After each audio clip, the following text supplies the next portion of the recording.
मैं क्या करूं? मैं तो उस मुल्क में रहता हूं जहां का नौजवान लड़कियों के स्कूल के आगे खड़ा होता है, कॉलेज के आगे खड़ा होता है। ढेर सारी बच्चियां पढ़ सकती थी, इसलिए माँ बाप ने कॉलेज से उठा लिया कि मुसलमानों के बच्चे तंग करते, यहूदियों ईसाइयों के नहीं, हमारे अपने। यानी दिल के फफूले जल गए सीने के दाग से।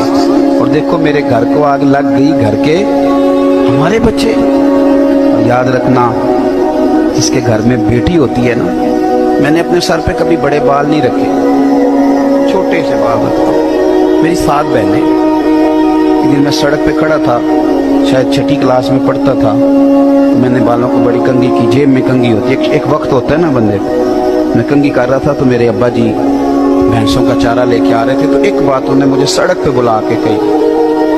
मुझे कहने लगे, पुत्र कंघी शंगी करके ना निकलिया कर, मेरी यहाँ 7 तियां नहीं।